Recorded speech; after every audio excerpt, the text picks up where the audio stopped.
la mwa eruno nagale lo sitan luge osyo mbo osyo bisimi oma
Even you want to eat time away. Even if time away, you knew where it was a color. Only why is the time away? Hey, it was a color. Then it was a my job in me. Oh, Mama, this is where. Oh, my when it's what I will cry there. Oh, I don't know your time. They don't hear some again. It might be job if we are. I need to know. Uma when we rock bar. So, ma or when you may boy, you may beg it. That's it. We have a Uber, Liverpool. That's it. You have another. I was over. So, I know. Oh, must say.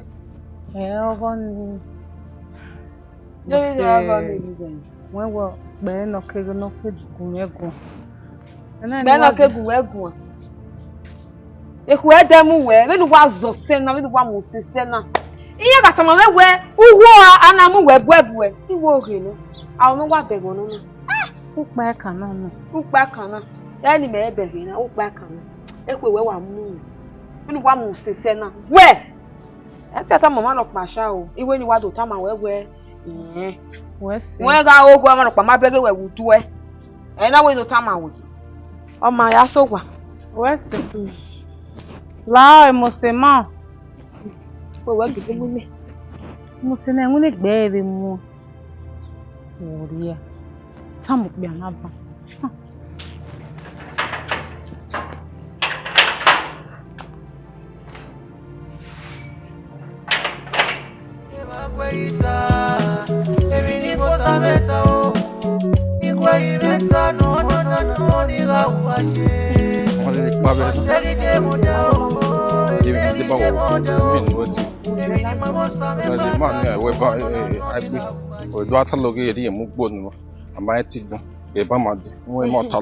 Brother, o se we ni o mesi wa no. Onyiwe. What's no. Ogoma onyiwe na we onyiwe wa so no. O ji me we we se be. Atama me wi ya ti wa mu enyi hie wa ya pay school fees me wo go ta. Magbe. Akemi Ogboko Nigeria ori lowo. Vari na ma ria we. Even we not myself we made the video.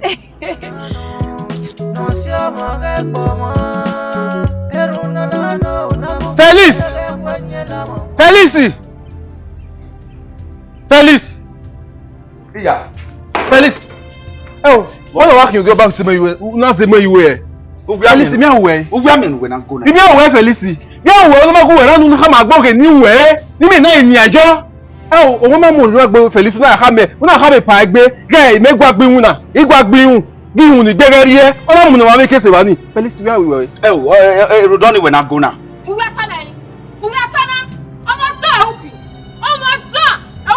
Mose, wa fe ko wa gunu eni. Wa gunu we ru da onu na mi ma ka we. O ka e. O wa ka e. We ni gunu me. Ni gunu me ara nu wa to na. Wa de dey malure. Ni ka ma we Felice nu na. Egbagbo we gbe ho e ho we yo. Egbagbo we gbe ho we yo. Mo de ana we na gele bode na temata. Wa gwa gbe hun wa. Me gwa gbe. We gwa gbe hun wa. Na bode na temata.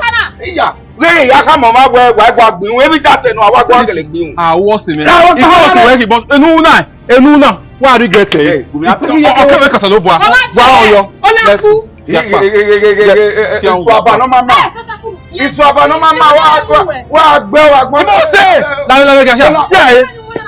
Damo ge nu you tell oje. Get down. Akuni me ge e gbo fo ke la wa ere na wa zaga wa gbon.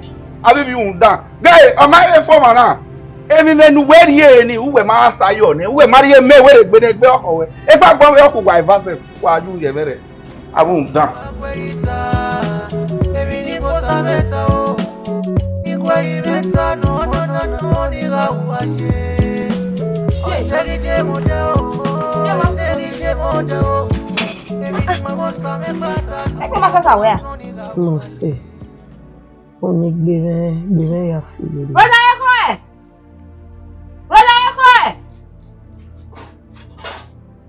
Okay. Je. Tó bí ṣe. Je walking. Má bẹ ní gbé ṣe rẹ̀ rí ní. O te bi ya si ma ke pari o. Ẹgbẹ́ wọn kò mẹ́. Ó wà wádà pàbò nínà sún ẹsẹ̀. Ìrírí wọn náà yìí. Ọmọ achi. Bumi agwa lokun leke. La wo bumi gwa re ke. Darule rí gbé wà fún gbé wà. Yé. Lẹ́ni ọmọ mẹ́yẹ. Ọmọ mẹ́yẹ ń yà kí ẹ̀wẹ̀ gbé.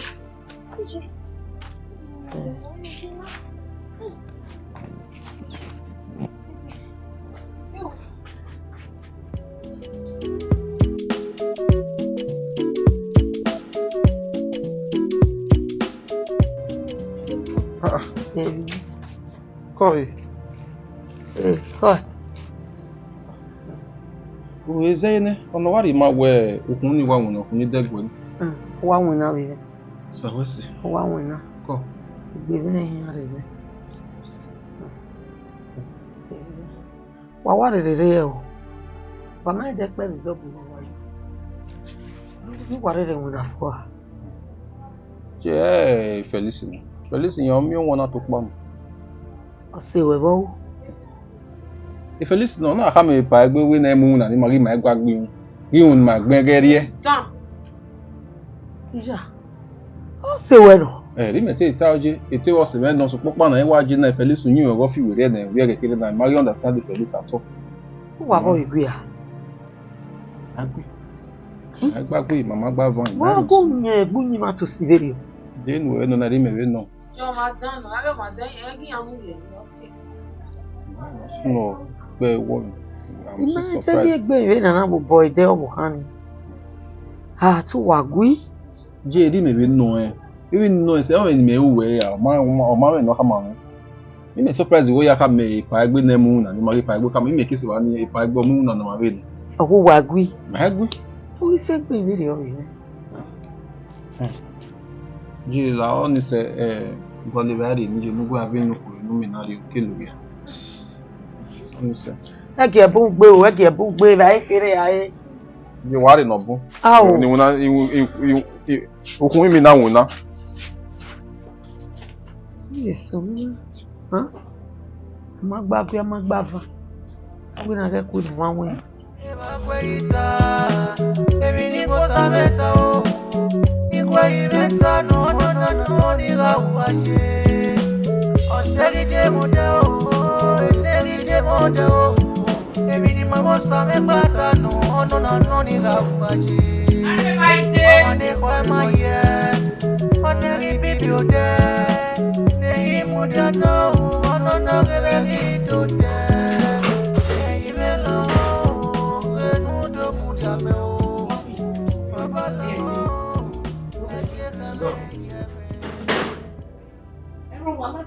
Not your care.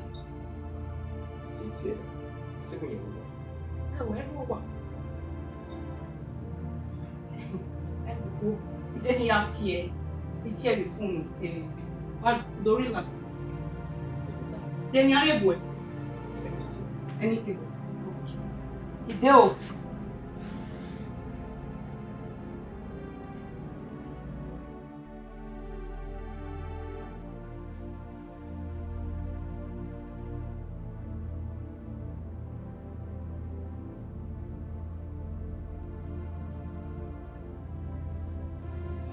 Okay. Where you at? We need the money, listen. Monahini. Stop for this thing. I keep you. Mom. Get out.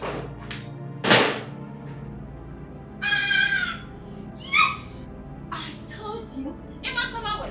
You know what baby like is so decent. We beg her. We clear that one. You tell me we know we baby man. Imagine like other guys. He's so decent. Well, not testing. I wanna imagine. We no planning. So I got the best baby. Emata. Rudo wa ti pass test here na. Who go is here? Oh, where you are? Ti bẹ̀rẹ̀ ni we mu da ba American na dey yo. Now you have cleared your doubts. Hey, I said it. I got the best baby. Bamudia!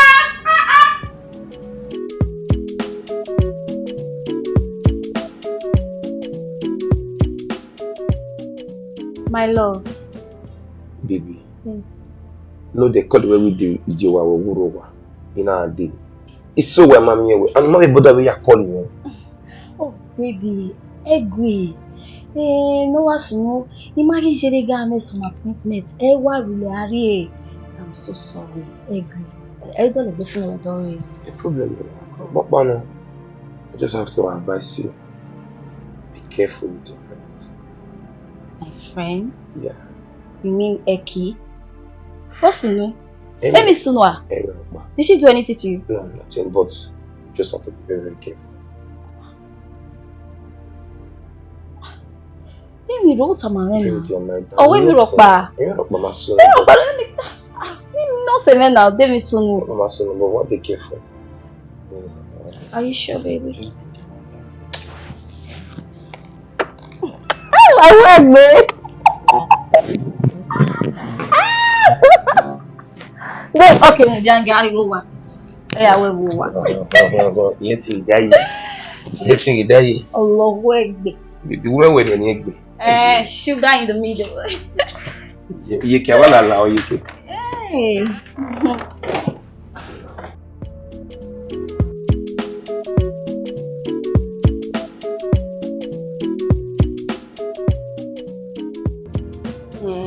Susan. I mean, a guy will not pass a test, man.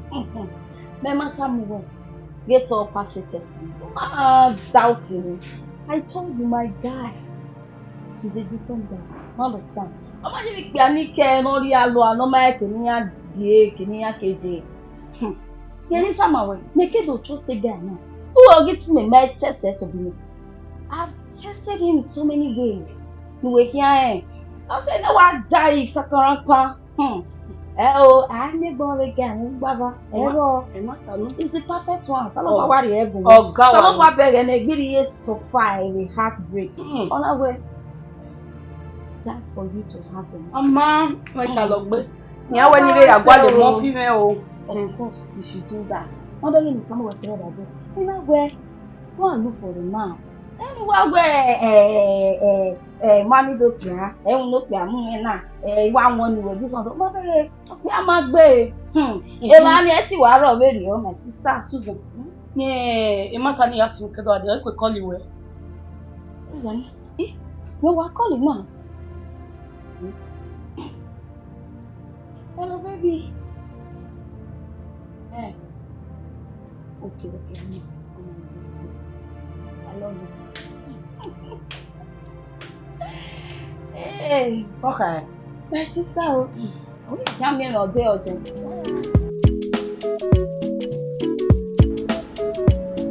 Saini. But yeah. We ain't carry back the container.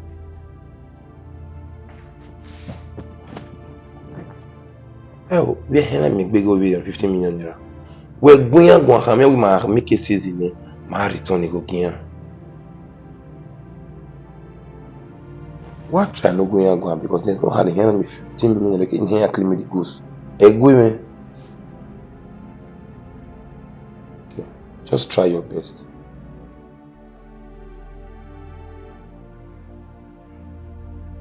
Baby. Listen, no. You go now. I will worry about Opa. Você não tinha. What have us? Você não queria na aqui no happy me via the container. So I'll call you. Okay, you mean Nuga Tamame the other time about your goose or something? Our brother, man. Okay. Go goose. Unugo. I'm going to 15 million naira. Okay. My yard in if that will make you happy. Where? Yes, I will give you the money. Yard, you know it. You're joking. Baby, I don't joke with you. You should know that I'm in love with this man. Hey! What are you doing? Yes, I will give you. My love.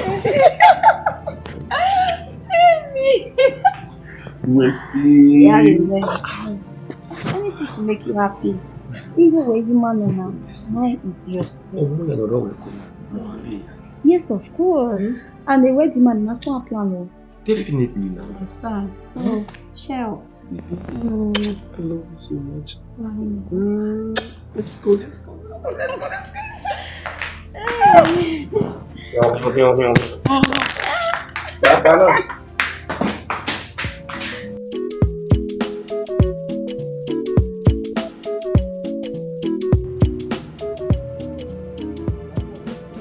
There you get them. On our way, my next target. I swear. You don't mean it. You only why I cook when you not quick book. You trust the Yeah, quick. Maybe the way. Hey, Apa. Oh, when you did work. Are they okay, yeah? You say, make them themselves. I understand. You might support the ministry. But the promise me you support, but I support. Baba, all those promises, we are telling you, we portable. Who help you now? Help you? Who promise you not be your helper? I promise. According to her, Ogbomo say she deliver well, but one Ogbomo in my region now. Mama be cool now. Ogbomo is so very on working. So what's an agege? We no time to just delay. Why delay is dangerous. Yeah, why you dealing? One way back, the way you don't move yo. To start. What are we?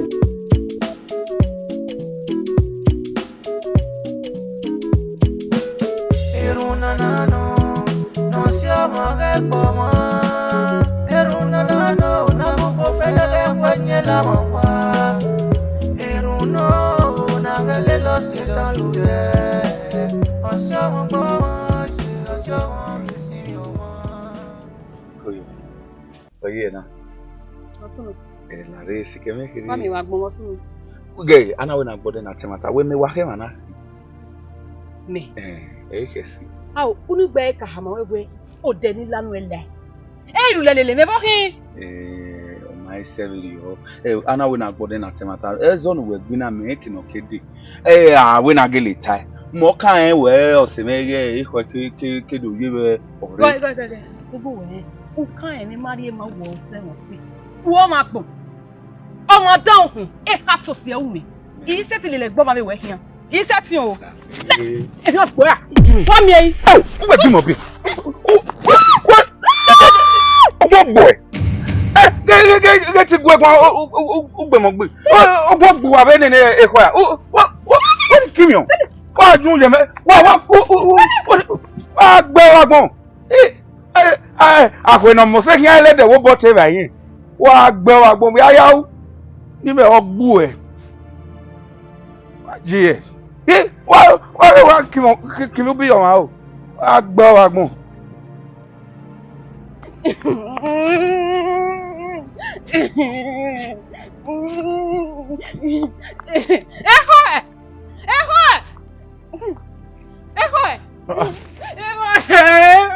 What's wrong? Walk here, boy. Walk here. Felice ma gbe me won te. Felice ma gbe me po me. Felice ma wa po. Felice wo wo na.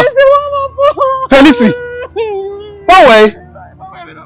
Ìwọ Felice mi ro pa la wa gbe me. So Felice na yo. Wọ́n fi pa. Àwọn mẹ́tò wé pa. Wé pa wọ́n jẹ́. But if you want more, my back way.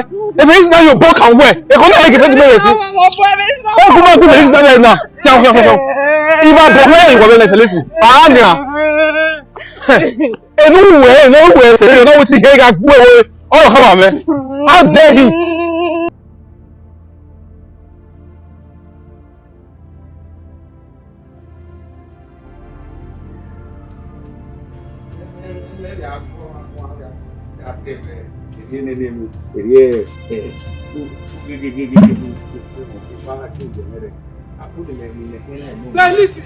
Felix, how dare you?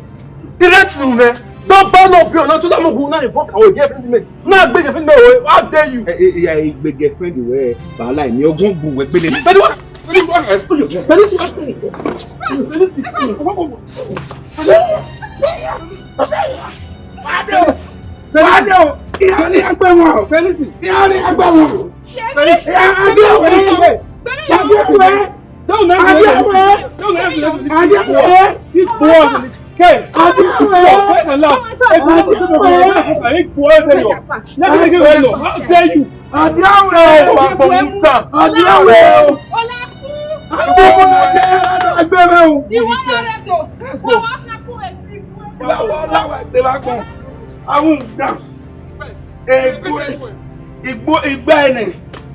Benin, why is everyone laughing about the time? Wagbo.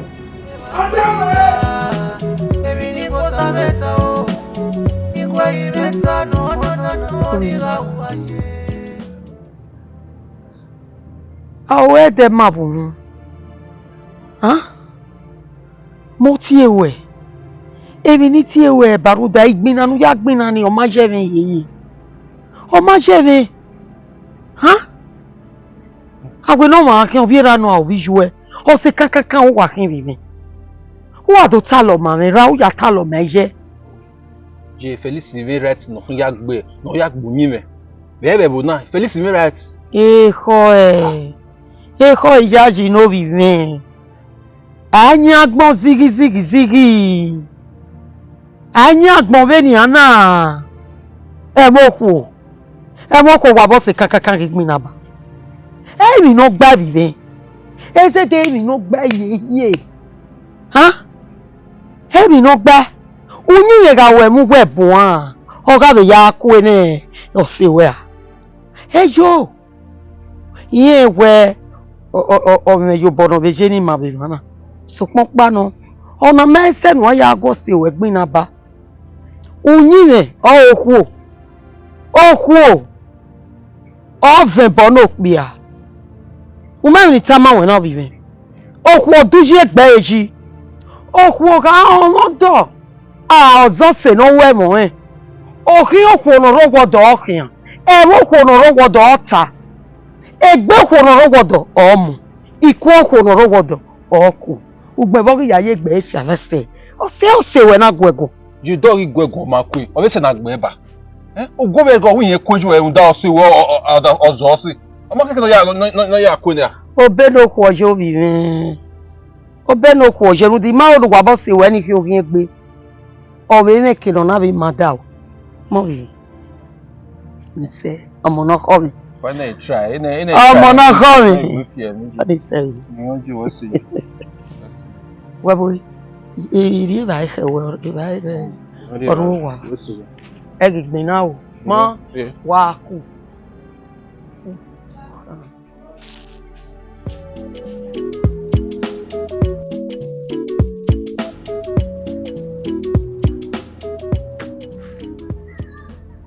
Mo se we la dian.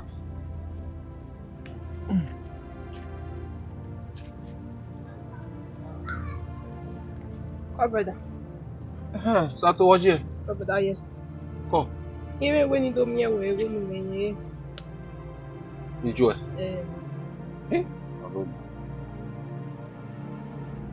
Ni go. 1.5.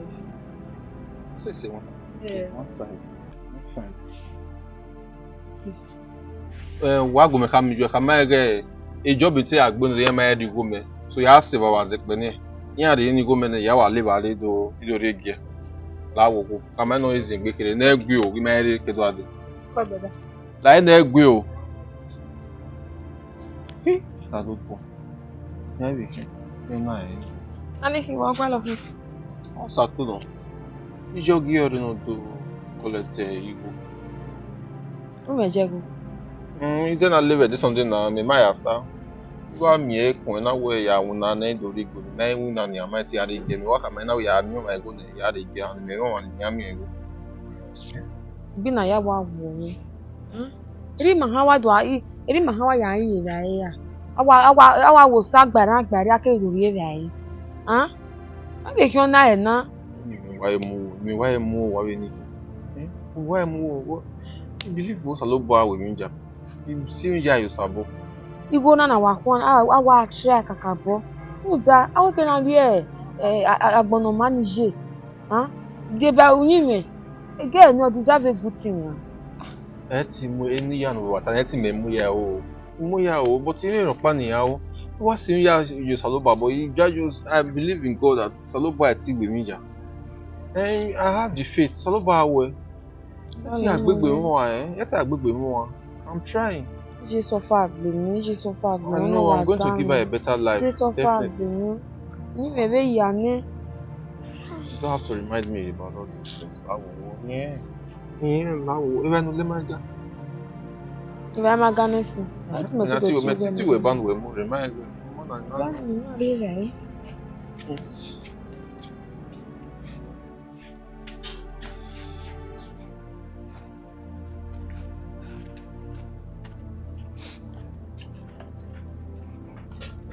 Nyeme. Afa. Where na ya lele Felix gbe na? Me. Ere Felix ka mo ya. Bo ere ota mame. Ima ko no so gbe Felix. If you want me hian. Wo ge sun ape me. Ima we Felix mi ro pa be bo na. E mata. Ohu egbe na. Ohu egbe na, nyime. Oma o, de no ale, make na re yobo no. Ale. Ize. Ya mure na ni gu ekpe. Salopo, we na wa na me ni ale na. Oni de ma bo ekpa baba no. Okay, mi dagi una na wi awu yobo no. Egu. Ya ga me tota ni arewe. Oma o ite. Ya gbe na be na okpi ya.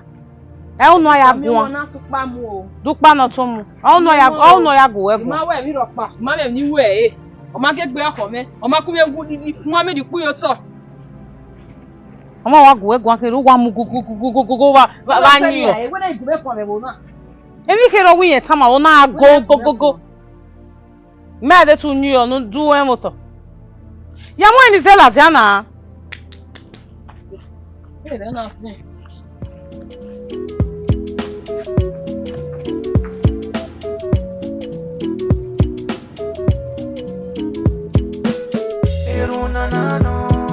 No siamo Ogbomo. Erunanano, nakukufele kwenye la mwa. Eruno, nagalelo sitaluye. Osiamo Ogbomo. Yes, you ya woman. Ere ya plan ni. Do I love again agbe? Iman leke. Lawo we gbe woman. Ya we na dey. Ya pa ni we pa.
Nagime nagirio Isagito bidok mano le yolere noge nagije Eva kweita na ubaje Osanera me Kaibe mudiame